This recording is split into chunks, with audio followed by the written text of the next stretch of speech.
I don't like the fact that you look like you were holding a cup of tea by the time you were about to record. That's how I count down. I count down from, like...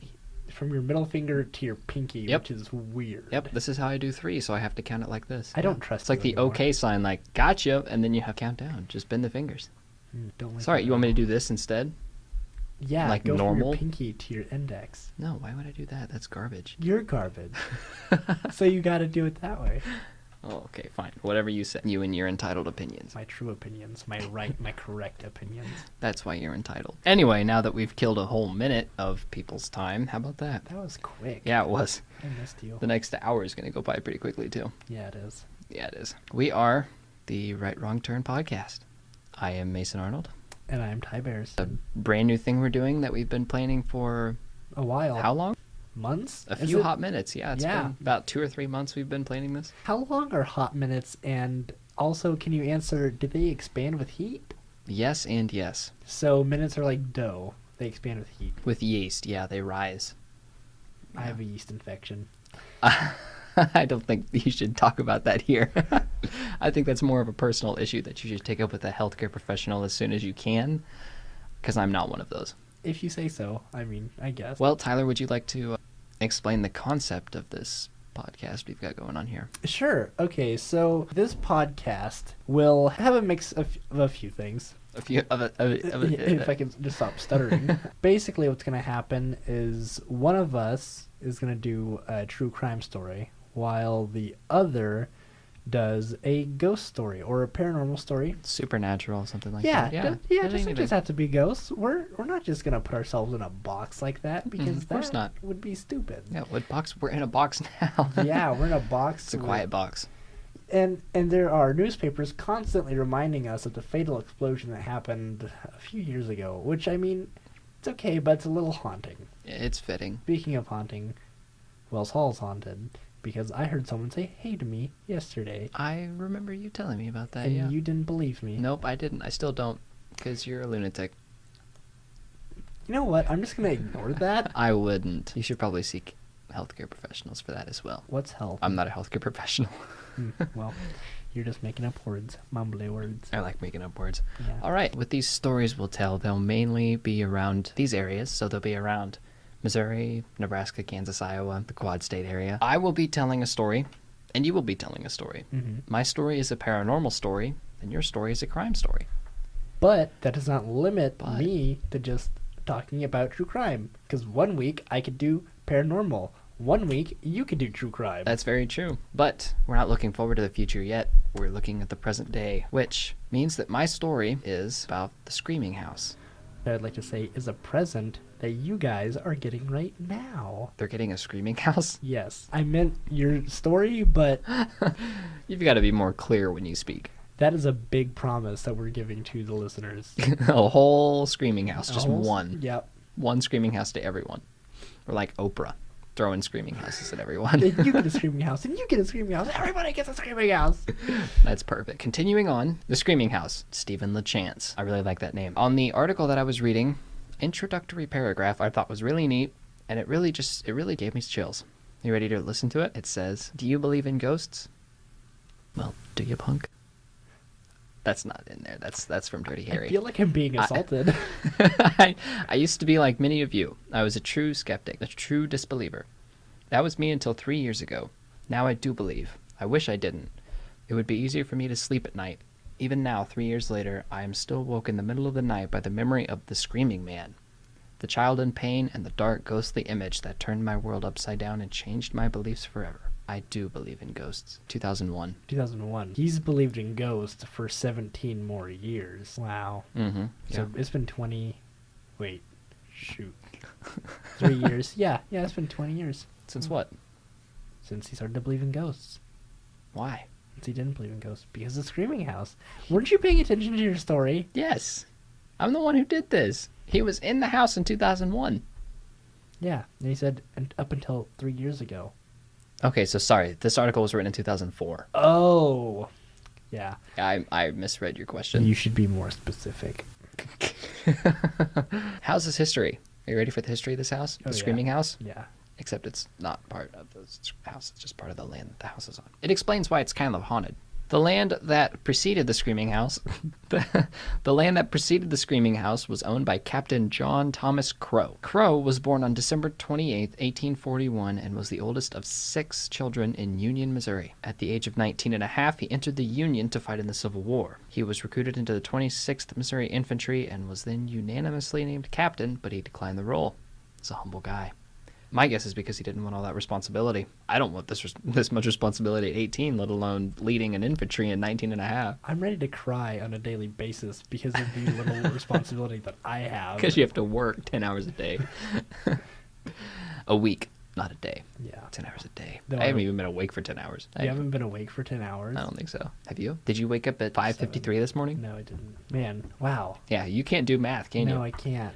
Guys, he needs help. I'm suffering from lunacy. I have a tapeworm. You have a tapeworm now too? Uh-huh. And I don't know how to do math. Someone help. It's okay. It's okay. After a large part in taking Vicksburg, Crow would then become the captain of his company. So after he took Vicksburg, he decided, sure, I'll do it. He had a wildly successful military career, and then after 3.5 years, he returned home to Union. He was 24 when he went back home. When he got home, a little while after, he married Mary Minerva Breckenridge on January 16, 1866. Mary was born on the 26th of October in 1844, so there was just a small age gap, 2 years.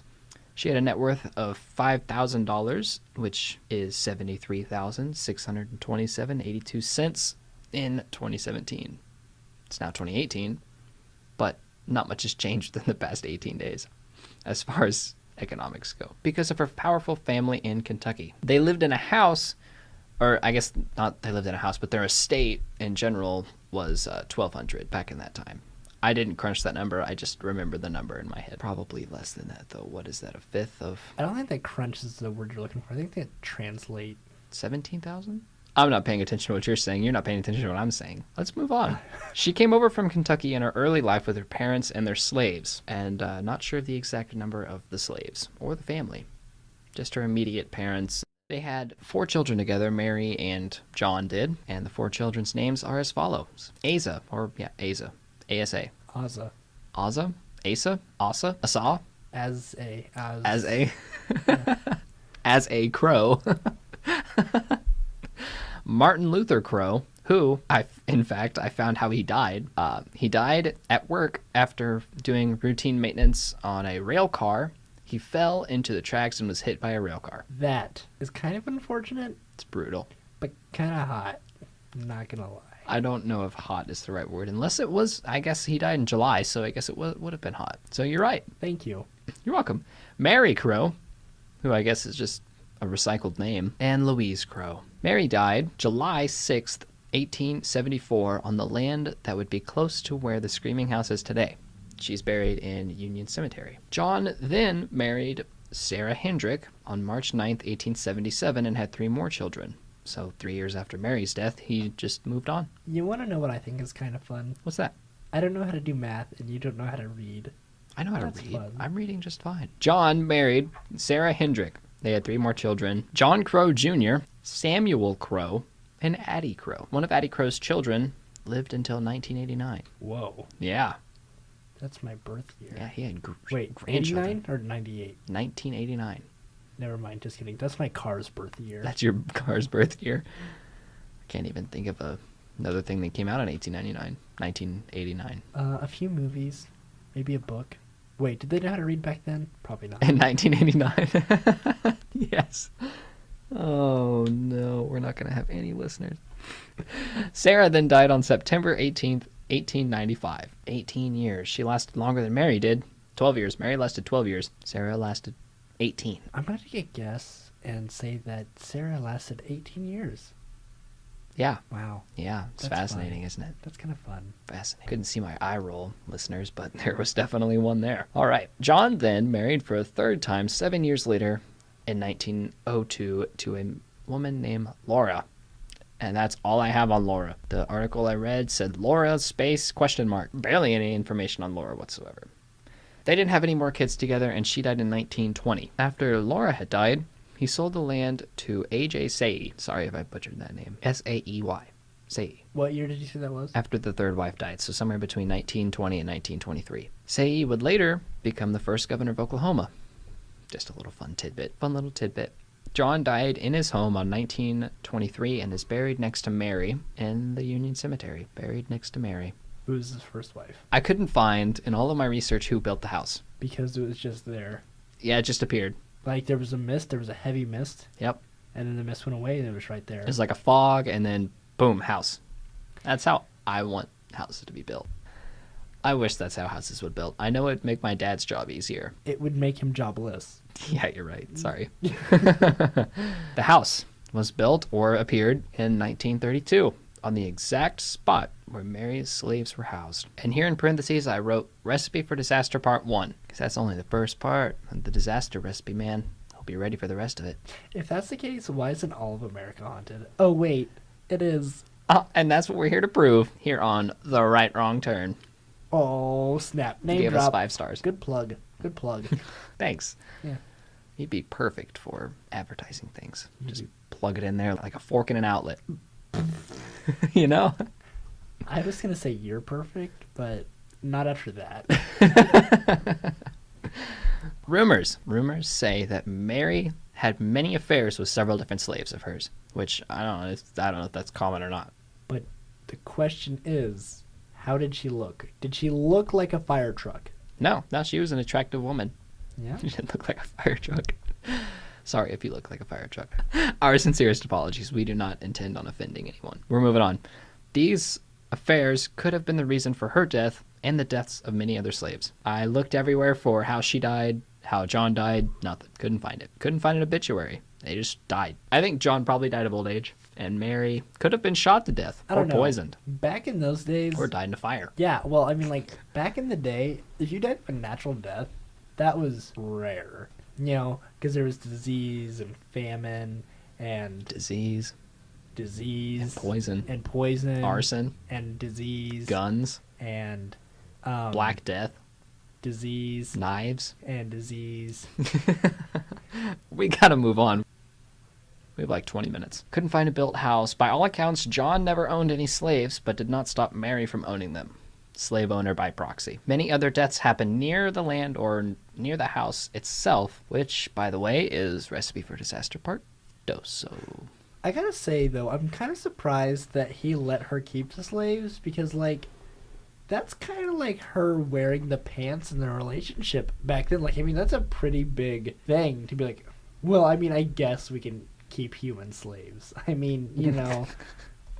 I guess. Well, it's not that I didn't, like, go to war to, like, have them be set free or anything. Right, guys? I don't know. I don't have any answer for it. Civil War Hospital was near the Screaming House. Civil War Hospital where many soldiers died and were buried in mass graves.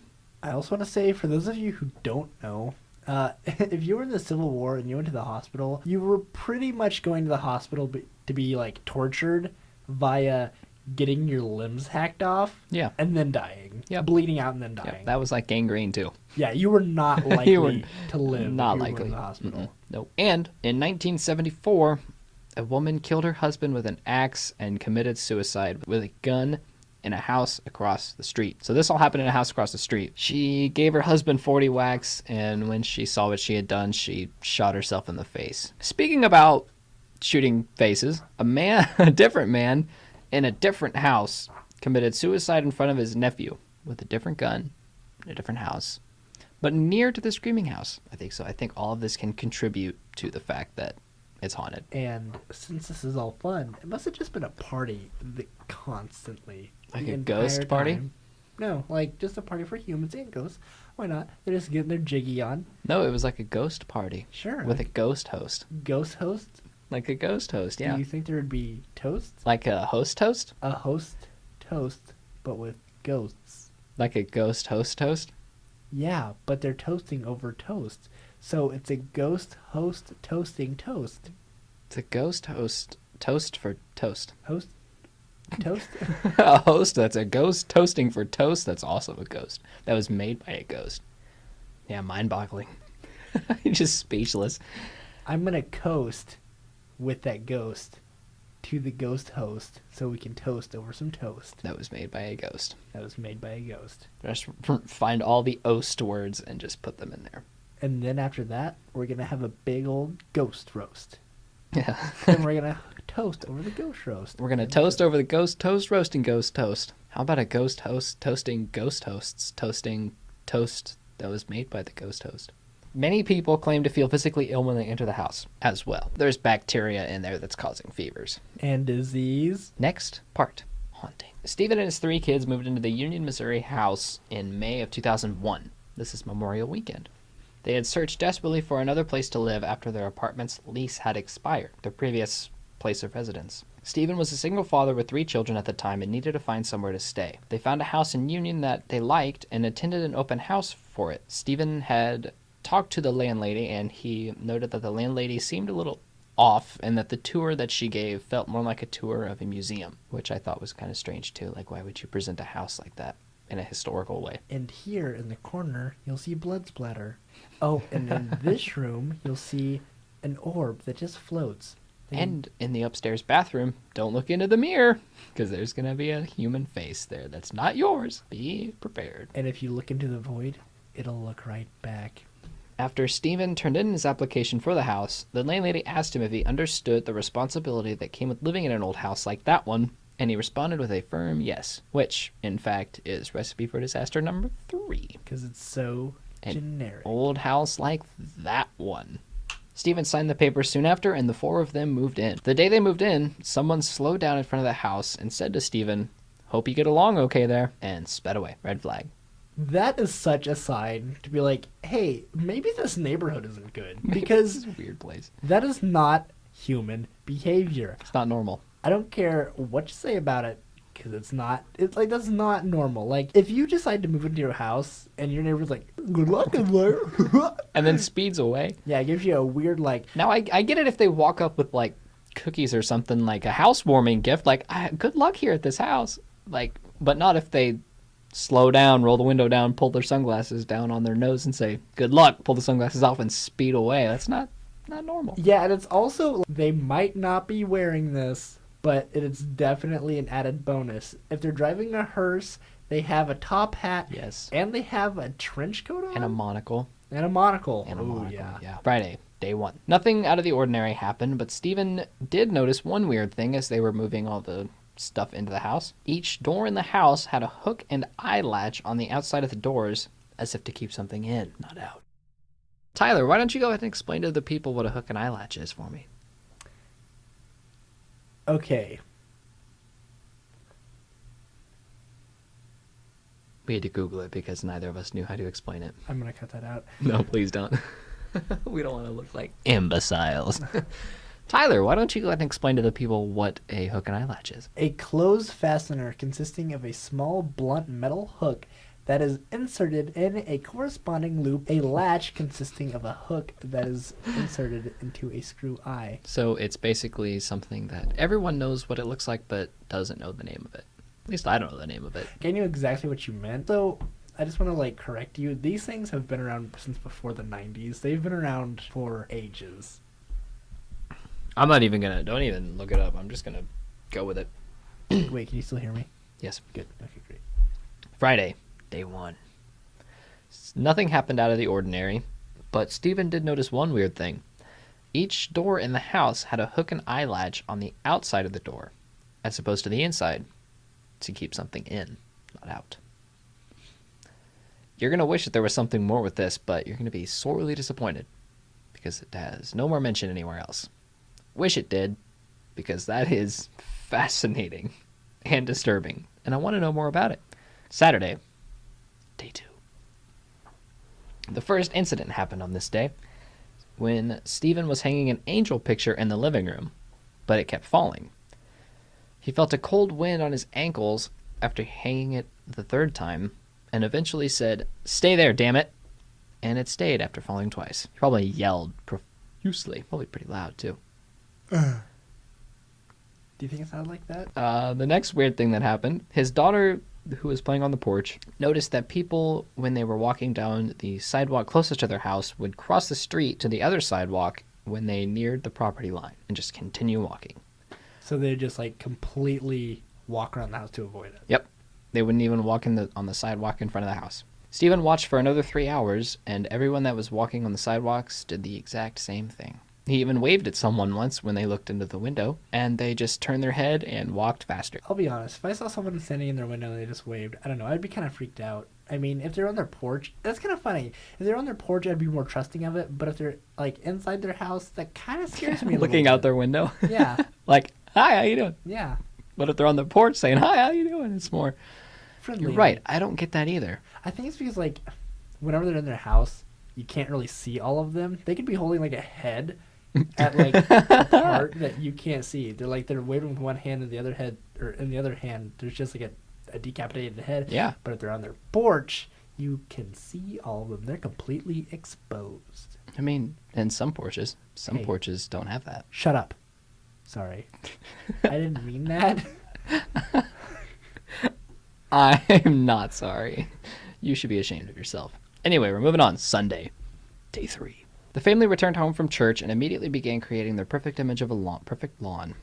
His children were beyond excited that they had a front yard, because in their apartment they didn't have much of anything because it was an apartment. Pretty plain and simple. Stephen noticed that the leaves on the trees in the yard were starting to turn brown and falling off of the tree. Does that seem out of the ordinary to you? You mean like since it was May? Yeah. Maybe the trees had some disease, or they had a yeast infection. Or a tapeworm. Or lunacy. Or probably lunacy. Despite this fact, he didn't really care too much, because maybe the trees were dying or having a rough time. His daughter was making perfect garden plans. She was so excited to have a garden. And his 2 sons were excited to walk to their baseball games because of the nearness of the park to the house. The park was so close. Later in the afternoon, Stephen sent his youngest son into the house, into the basement, to get the garden hose, which I don't know why you keep a garden hose in the basement, but that's beyond my rational thought. Well, I mean, if you don't have a shed and you Just don't... wait. I'll answer that question in a few days. On this timeline. Oh. It's in a few days. You thought we would be recording for several days, didn't you? Yeah, for several days straight. Several days straight. Anyway, son in house, son in basement. Son is screaming in kitchen now. Yep, he ran up the stairs screaming, ran into the kitchen, and started to pee himself. Naturally, Stephen inquired as to what happened to his young son, and his son said something big chased him up the stairs. Stephen also noted that his family was happy on that day, but the happiness soon faded. Monday, day 4. Each time they would leave their house for work or for school, they would return to find every light in the house on. Stephen blamed his kids for leaving them on, even though they said they had not. One day he checked the whole house to make sure every light was off. When he returned, however, every light was on and no one was in the house. So that night that he returned to see every light on, after he knew that he had turned every single light off, he left his kids outside in the car with the car locked and went in to check the house to make sure nobody was in there, because that was his first instinct, that somebody was in the house. After searching profusely through the house, he found no one. His daughter that night commented on how cold it was in the living room, even though Stephen was sweating outside of the living room because it was so hot where he was. He stepped into the living room and the temperature dropped immediately. It's like a barrier right there between the 2 rooms. Stephen says that this was the first time he felt the entity. He says that, in his own words, "It felt like an electrical current running through my body, bringing tears to my eyes and bumps to my arms." I just couldn't find a better way to word that. He said it perfectly. Plus, I think if I were to reword that, it definitely would have taken away from the effect. His children slept in his bed that night, pretty scared. So we're going to skip ahead a little bit. Next Sunday. I don't know why we skipped ahead to next Sunday, but there's nothing on the next 6 days. Sunday, day 10. And my first bullet here reads, "Wow, ... Are you ready? ? The family was sitting in the living room and discussing plans about Stephen's trip to Indianapolis and how his children would stay at their grandma's during his trip. Stephen, and only Stephen, noticed a black mass out of the corner of his eye. He just noticed it and thought, well, I'll look at that. Maybe it's just something weird. And he looked at it and boom, it was right there. Didn't disappear. It? Yep, it was there. So Not Pennywise. Pennywise. No. Not Pennywise. You gotta calm down. He looked directly at the black mass, and it was in the shape of a man standing in the kitchen doorway. Stephen looked down at his lap and closed his eyes, hoping it was a figment of his imagination. He looked back up to see the complete silhouette of a man. He looked up just a few moments later, after looking down. And the silhouette said to him, "I'm taking you to Flavortown, baby. I thought you were going to say Pound Town. I mean, that could work too. Flavortown is like Pound Town. To the Thunderdome, brother. Brother. The mass man, started to walk towards the family room. Isn't that the Pope? The black mass man started to walk towards the family room. And then in parentheses I wrote, different from the living room? Yes, well, because, okay, like some houses, and I'm sure that this one probably had it, some houses used to have this room that they'd call like a parlor room. Okay. And it's like different from the living room because there was no TV, there was just like a few couches, maybe a window, and it's just where people would talk. Really? Yeah. But now we just mix it all into one. Like it's, yeah. Okay. The living room is... Knowledge. We're gaining knowledge today. Yeah. I'm gaining knowledge. You're bestowing upon it to me. If that's what that is. And it stopped after a few steps. He just waltzed towards him and then stopped. Not, he didn't waltz. I wish that'd be less scary if he waltzed. Although he would have waltzed by himself, which is strange.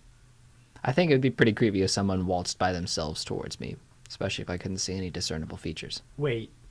So is he more like the Pope right now, or is he more like the Slender Man right now? Slender Man. Okay. Without a doubt in my mind. It then disappeared into thin air. Stephen was shaking at this point and calmingly stood up and told his children that it was time to go to Grandma's. He grabbed his keys, and as soon as he was about to shut the door, he heard a loud scream coming from the kitchen. It sounded like a man, and it sounded like he was in pain. The scream, in fact, was loud enough to make the neighborhood dogs start barking in the nighttime. He yelled at his kids to get in the car, and they all dead sprint right to the car, into the car. Didn't even open the doors, just sprint right into the car. As they were driving away, his youngest son said that the basement monster was watching them leave. This was the same youngest son that saw the basement monster chase him up the stairs, which is the screaming man chasing him up the stairs. Stephen turned around quickly to see the black mass in the window, who, at this point, we can then relate that the black mass is the same as the screaming man, as they both recognized him, his son and Stephen. Friday, day 15. Stephen returned from his Indianapolis trip and went back to the house with his children. Nothing happened. Saturday, day 16. This is where I tell you about the shed that they had, where the garden hose was not housed for whatever reason. But I'll tell you what was housed in the shed. Are you ready? Is it car jumper cables? No, but that's another story for another time. I'm excited you asked, because that story excites me. He and his children explored the shed in the backyard and saw several personal belongings that did not belong to them. He called the landlady to ask if anyone had complained about a ghost in the house, and he did not outright ask this. He kind of hinted at it, and the landlady was not straightforward with him in her response. She said that one woman said that her dead father visited her, and she left in the middle of the night without saying a word or taking her belongings. Another man had also left without taking his things and never contacted the landlady. It was their combined belongings that were locked in the shed. Monday, day 15. The rest of the weekend was harmless and relaxing, because there wasn't really any paranormal things that happened. But Monday was entirely different. Stephen's kids were in his bedroom playing. They were just having a ball in his bedroom while he was out talking with his mom on the phone. And he started to hear the doors rattle. They just shake back and forth. Yep. You could just be our noise maker over there. Hear the inside doors rattle. He yelled at his kids to stop making noises in the house. And then the rattling continued for a few more minutes. He scolded his kids, and it happened again. This went on for a few more times before his daughter responded by saying that she was reading and her brothers were asleep on the floor. As soon as she finished her response, however, the temperature in the house dropped, and he felt the same sensation as he did on the fourth day. The electric rush, tingling, eyes watering, numbing of the fingers, and goosebumps. See, now you got me out of my groove. I would have typically reread that in my head. Fingers. Numbing of the fingers and goosebumps on the arms. He then smelled something terrible that he still could not describe to this day. Did it smell like beef? No, probably smelled like death. Like dead beef. Probably not. Probably like, Probably that would be the noise. I don't know. Depends on who you are. Yeah, if you're a cannibal. I mean, I like to eat my beef dead. I like to eat my beef right off the bone. He then heard screaming. The screaming started out soft, but it grew louder and more intense. It was the screaming man. He yelled at the phone to his mother, telling her to come help and that they were leaving. The house began to shake violently, as if there were an earthquake, and he started hearing loud footsteps coming down the stairs. He then remembered that there was a staircase that led to his bedroom. So, at this point, I feel like I should clarify. His bedroom has 2 doors. One on, say, the north edge, and the other on the south edge. On the south edge, there's a staircase that leads upstairs, and on the north edge, it leads out into the main part of the house. And at this point, he remembered that there was a staircase that led to his bedroom, and then he heard his daughter's screams coming from the bedroom. He soon realized that the screaming man was going for his children. Stephen ran to his bedroom, knowing something was chasing him, and then he heard another scream come along with the man's scream that was a child, but not one of his children. He made it to the bedroom, but the door would not open. It wouldn't budge. He threw himself into the door with his shoulder, trying to open it, kept throwing himself into the door over and over and over again. And then, after a little bit, it finally opened. Stephen's daughter was frozen in shock. He could see her just frozen in shock, absolutely terrified. He told his oldest son to get him and his younger brother to the car, out of the house into the car. But his daughter still would not respond. He resorted to slapping his daughter to get her out of her trance and out of the house. He picked her up and carried her out of the house, and as soon as they had left the bedroom, he heard the other bedroom door slam open behind them. Probably the screaming man. That's intense. Yeah, it is. There was a lot there. I thought so too. I thought so while reading this. It was just that overcoming feeling that I had to keep reading. Like, I'm not calling him like a liar or anything by like any means. Though, could you imagine how much fear would be going through your mind? It'd be a complete adrenaline trip. They left the house, got into the car, and drove to the top of the street. From where they were, though, they could still see the house, and they could see the screaming man's silhouette walking through the house, searching for them, which Stephen said that was the most disturbing part of it, because you could just tell that he was looking for him and his children. Final days. Stephen never returned to the house alone. His children would never go back. Everyone he brought with him claimed that they felt something evil in the house as well, so Stephen wasn't alone. When he returned the key to the house to the landlady, she said, and I quote, "Some people are meant to live in an old house like that, and some people aren't. I never thought you were the old house type." And with bruises on his arms, he agreed with the old lady. You know, I'll be honest, I've heard that line out of something else. Really? Yeah. And I don't know what it is. Probably heard it on Wednesday when we recorded this the first time. No, it was out of a movie. You know what? If any of the listeners can confirm that, because I swear that I'm not crazy. Like, I have heard that in some other movie. It was a ghost movie too. Like maybe just something along those lines. Yeah, like a very similar line to that. And then the next thing I have is final act. After a month of being out of the house, a friend wanted him to look up John T. Crow on Google. So he did. And he instantly recognized Crow as the screaming man. This is where everything starts to tie together. Yeah, because it's been a long journey, so in case you don't remember, John T. Crow was the captain. Who bought the house. Yep, bought the land. But the house just appeared. He bought the land and then the house appeared there. Yep. Yeah. Stephen LeChance still does not sleep very well and still says that he wakes up in the middle of the night via the screams. And now I have my last thoughts here. The house is located at 809 North Christina Avenue in Union, Missouri, but I would strongly advise not going to the house. For starters, there has been a lot of paranormal, supernatural, occult experts that have classified this house as a demonic possession, or as a demon-possessed house, however you want to word it. It's bad. Even the famed Lorraine Warren visited the house and was the very first person to say that the haunting was demonic. There are people that said the house was haunted, sure, but nobody for real considered it being demonic possession, and she was the first to say it was. And that name should sound familiar for you horror spoofs out there. It should, especially if you have watched any of the Conjuring movies or Annabelle. I've never watched Annabelle because Really? I've heard that movie was lame. I liked it, but I like that kind of stuff.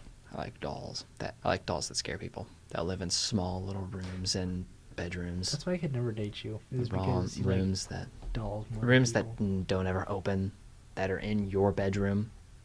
Small little crawl spaces with creepy dolls in them that you think knock on the door, that probably watch you while you sleep. This is a direct reference to my girlfriend, and she's going to flip out.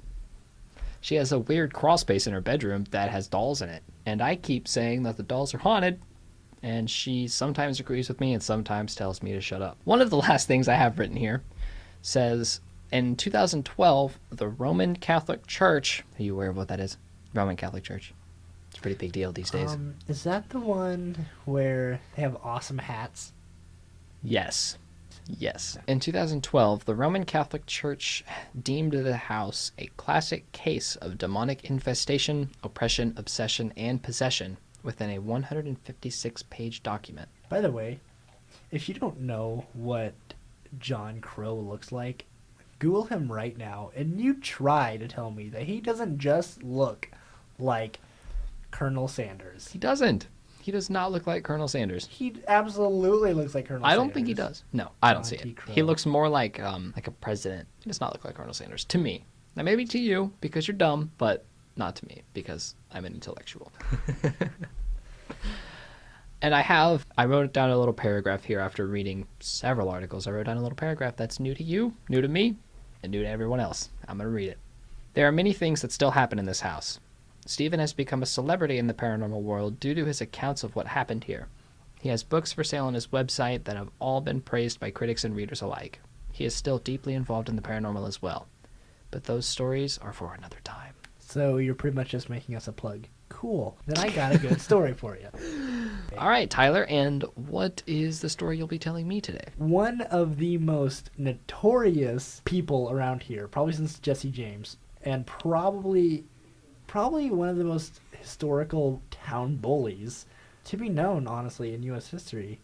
Wow, that's a long stretch. It is a pretty broad stroke, I know, and I don't want to make this story too horribly short, but I'm going to tell you what I know, and that'll be it. Of course, I'm talking about Ken Rex McElroy. There's a lot of speculation as far as he goes, even though it was still pretty recent. He was shot and killed in 1981. So it's still been pretty recent, but it's almost been 40 years.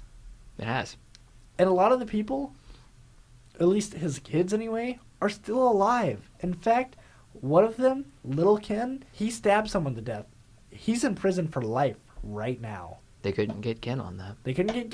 Yeah. Kind of Couldn't get funny. Kenny Sr. But, well, Ken didn't actually kill anyone. Though, he did do some pretty questionable things. He did worse things, I think. All of what I know, as far as cold, hard facts go, is that I know that he came from St. Joe.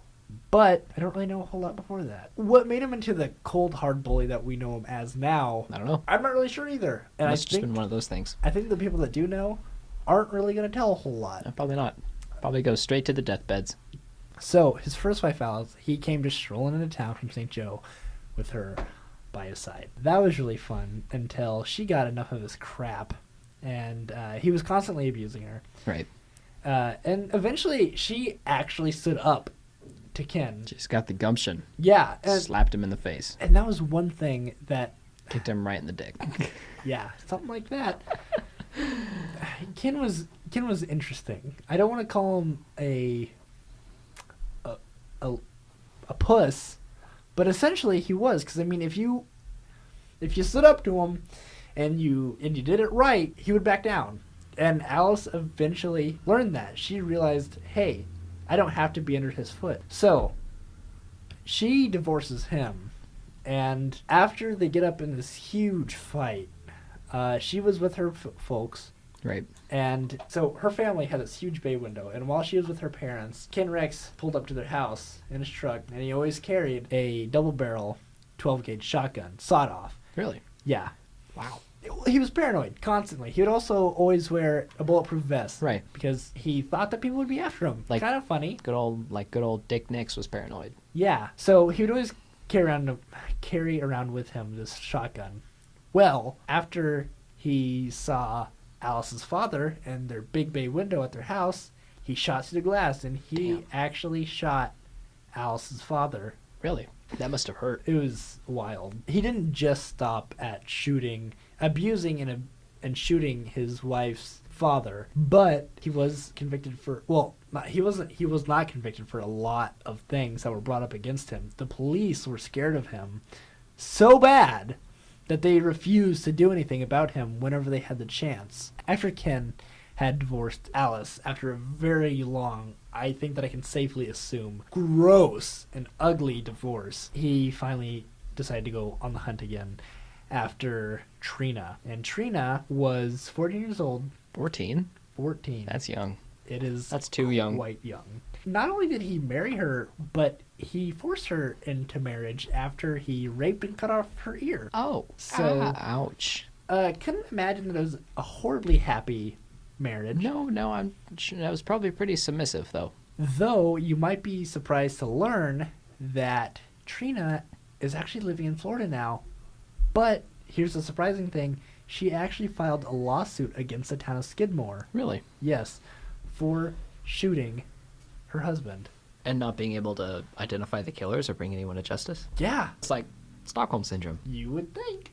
It's kind of something exactly like that. That's kind of neat, I guess. While both these marriages were going on, and before he got shot, he was a thief, and he was a criminal. He was just this mean old man, but not to everyone. Some people would actually call him pretty nice. You know, like if you had kids, he would just love them to death until they crossed him and they offended him. Right. Because once you were on his bad list, you were on there for life. See, he's like a mafia leader.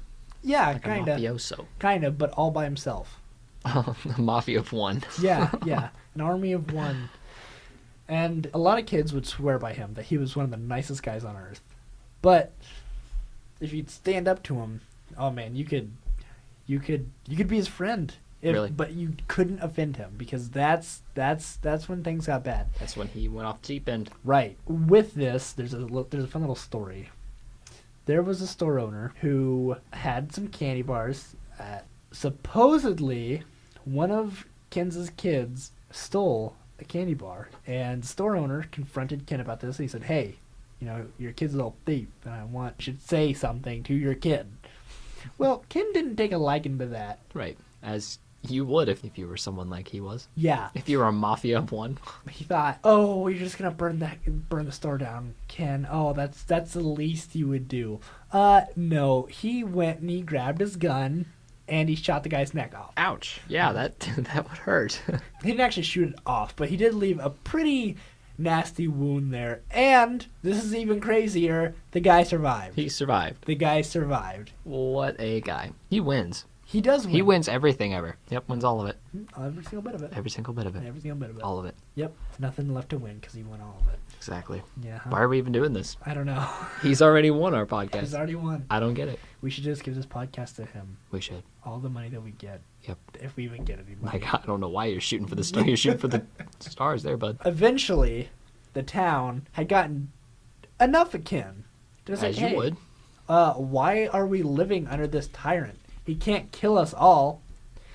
Him and his kill us all. Constantly dyed jet black hair. They can't keep us down forever. So the town had devised a plan. One day, Ken Rex rolled up to the bar in his truck. And as soon as he stepped out, a few sharpshooters from outside of the bar started unloading fire. Right. And the only thing that actually killed Ken Rex was a bullet that got him in the head. Because all the other ones were shooting him in the torso, but he wore that bulletproof vest everywhere he went. Yeah. So they weren't really getting to him. After his brains were all over his truck, and Trina was fighting off one of the people from the bar, because she thought that she was going to die in this too. She was terrified. Right.